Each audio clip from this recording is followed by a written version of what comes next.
Let's head to the arena to check in after this debacle of a game. We were a little more optimistic in the pregame as we talked to Kyle Neubeck live from the arena following the Sixers 110-96 loss. And Kyle, we looked at this when they got off to that poor start, 15-3. They came back and they got themselves to within 6. They put in a lot of effort in that moment, but that was part of the problem. Effort, rebounding, bad turnovers or turnovers at the wrong time, and digging themselves into too big of a hole and not getting enough help from some of the others outside of Maxey and Lowry. Yeah, look, I said before the game I would have liked to have a beer just to settle in with you guys before the game. I think I'd like to have a beer now to not remember the first half of that game because it was just... Oh, it's going to take more than one, buddy. Well, yeah, for sure. For sure. But yeah, that was an ugly half of basketball. I think the most telling thing about the second half was that Nick Nurse basically said, not only fuck Mo Bamba, but fuck playing any bigs in this game. Like, it's a weird place to get to, right? To say, we can't get rebounds. We're getting crushed on the offensive glass, blah, blah, blah. Let's go even smaller. Like, let's not play the tallest guys on our roster, and maybe we'll help that problem. And frankly, that was the best thing I think Nick Nurse did all night, was to play small because, one, offensively, they found some things. The Lowry and Maxey minutes ended up working. But also, give credit to a guy like KJ Martin stepping into a role there. Like, I think we've talked about it some as we discuss his competition with Ricky for minutes, but KJ has now kind of transitioned into more of a pseudo big role anyway. And so I didn't think that was much of a stretch tonight, right? Like, you use him as a roller. You have him with his vertical leaping ability. He can go up and get the ball. And they just played fast. They played free and finally looked like a real basketball team. But it feels like, to me, in some ways, we're back where we always are with this team. Like, Joel Embiid's not on the floor and things are just a complete shit show. And we're going to be, for a lot of reasons, talking about the non-acquisition of Andre Drummond at the deadline for the next at least month or so, potentially longer, depending on how things go. So I didn't have it in me to do a Tobias Harris rant today. You're more the ranty guy anyway, but I feel like I'm so beaten down at this point that I'm just at the acceptance phase of the experience. So I'm just going to ask you, what the hell happened to Tobias Harris? First of all, Derek, I have to ask you, did you read my recap yet? Because I literally, like, almost word for word said with Kelly Oubre and Tobias Harris, if you're not at the acceptance phase with these guys, then I don't know what you've been watching, right? And to your point, I don't know how much I can rant about Tobias, but as we talked about heading into the break when they're playing without him, he feels like a symptom, or he's an example of like what is wrong with the team when they don't play well. And he's a guy who I think over time we have probably come to understand he is less than the sum of his parts, right? Like, he can dribble a little bit, he can score, he can attack guys in isolation, he can shoot. And I actually thought of this tonight as I'm watching the game. You guys ever hear when people are talking about quarterbacks, a big term that's used nowadays is processing speed, right? Like, sure, this guy has elite processing speed. It allows him to overcome whatever arm strength limitations he has, whatever lack of mobility he has. He just sees things unfold. Tobias is the opposite end of that in a basketball player, right? Like, we see he's got the mechanical skill. He's got touch. He's got size. He's got athleticism. He can handle a little bit. The problem is that he sees everything a half a second or a second too slow.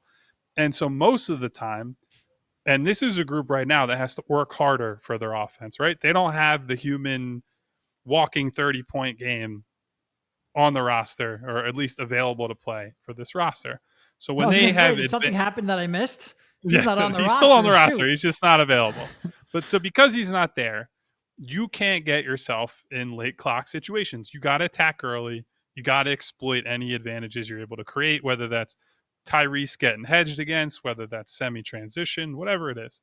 And Tobias is the guy who routinely takes those advantage situations and turns them back into, okay, we're resetting the possession, and now we got to attack with 8 to 10 on the clock. I wrote this in the recap. My least favorite play, maybe of the whole game.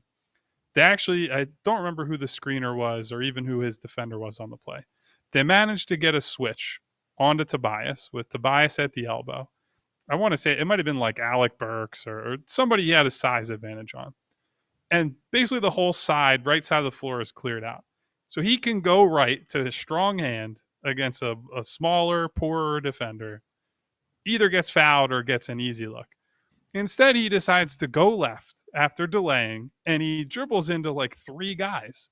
And he doesn't turn the ball over, but he throws this weak, sputtering pass out to the perimeter, and they reset the whole. And that is who Tobias is, right? Like, that's when you play good teams, when you get to the playoffs, that shit does not fly. That does not work. You cannot do that. It's where good offense goes to die, is in hesitation. And like, as much as I'm not saying that Kelly Oubre is a better player. He was also terrible tonight. Couldn't stand watching him play. At least he lives up to that strong and wrong mentality, right? Like, he's making a decision one way or another. Tobias is like always of 2 minds at all times, even to the point tonight where he's just dropping basic passes guys are making, like getting hit in the hands on cuts, standing in the corner, sliding along the baseline, and just can't hold on to the ball. So I completely understand where the fan base is at with him. We said before the game, they need him in whatever capacity that is, right? As a plug-in guy, a high volume shooter, guy who can carry the offense. Their best minutes tonight, Nick Nurse fucking stapled him to the bench and said, we're going to play Cam Payne, Kyle Lowry, Tyrese Maxey, Kelly Oubre, and KJ Martin. That I would have to go through the logs. That's got to be one of the smallest lineups in the history of Sixers basketball. And they succeeded against a team that's killing them on the boards and shit. So the fact that you pull Tobias and you're able to go on that run, I think that probably sums up the entire night. Yeah, was not a good night for Tobias Harris. He has to come back out against the bigger Cleveland Cavaliers tomorrow, so that should be interesting. But on a positive, of course, the 2 things that you had, I did see that you had them in your recap, allphly.com. Go check out Kyle's recap, Sixers Knicks. Kyle Lowry in his debut in the Sixers uniform, his return home, even after getting elbowed in the head, in the forehead, came back and still played 20-plus minutes and looked pretty good, Kyle, in doing so. Yeah, look, like if you were trying to write a script for a returning Philadelphia athlete, right, people would accuse you of like, oh, you're really overdoing it with this one, right? Scrap that. That's not good going in the movie. The 38-year-old comes home. He immediately gets elbowed. He comes out bandaged up, stitches. He actually told us at the podium, he goes, I got 6 stitches, but the doctor made it look like it was a 7, like his number. So that was his joke at the podium. He also, very on brand, he had a hoodie on, said 20th and Lehigh on it. So he was fully leaning into the hometown kid, hometown hero thing tonight. Look, he was great. And frankly, we were all, at least I will say, speak for myself, I was pretty concerned about Maxey Lowry minutes, and we'll see how they play out over the longer term.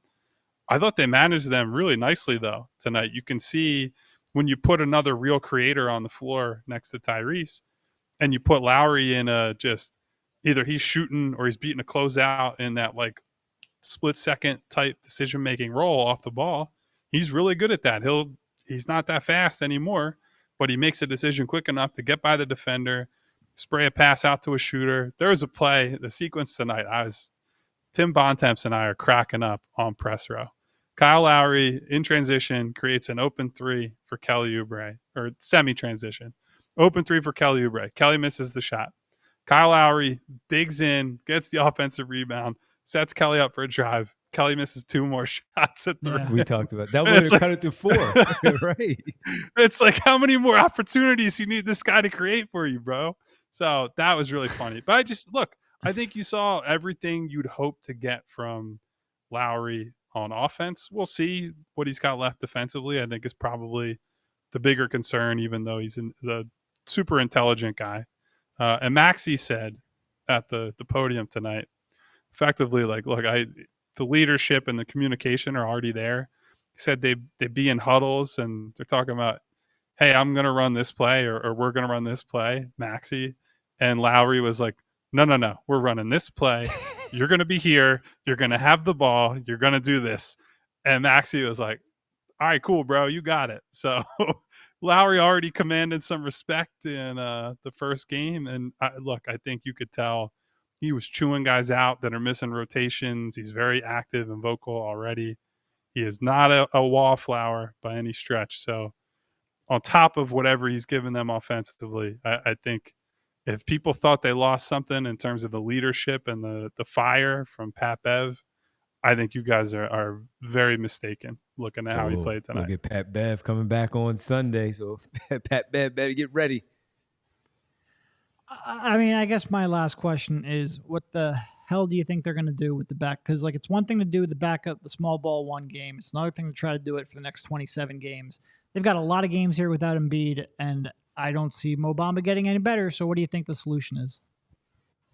I mean, really, the hope just has to be that Paul Reed plays better, right? Like, you got to be able to play him bigger minutes and minimize what Mo Bamba or small ball has to do. Because to your point, Derek, yeah, I do think small ball is interesting and small ball can be effective for this group with the guys they have available. It can't be effective as like that's half the plan for a given game. Like, if Paul plays 20 to 25 minutes and you have to fill 23 minutes or 20-ish minutes with small ball, regardless of who that is, whether it's Batum out there, KJ, if Robert Covington ever plays basketball again, that's just a joke. I know he seems to be trending in the right direction as far as we know. Whatever option you throw out there, maybe Tobias learns how to play basketball again. That's, again, another question mark, I suppose. You should be able to buy minutes with those groups. I do think they'll have enough offensive talent that they'll score. I don't know how much defending they're going to do, but they'll score. But yeah, straight up, Mo Bamba is going to have to give them something, because, like, I would like to see, given how tonight played out, I'd like to see Darius Bazley at least get some burn. Like, look, guy's on a 10-day, he's here, and Bamba is stinking it up so badly that Nick Nurse was like, fuck him, I'm throwing him in the trash for the night. You might as well give the guy on the 10-day contract a look who's been playing well in the G League. I know that he's probably closer to Paul Reed in terms of player archetype and all that, like in terms of size, athleticism, whatever. But at least try. Like, no harm in doing it, because if Bamba was giving you anything, we wouldn't be having this conversation. We all silly like the mayor.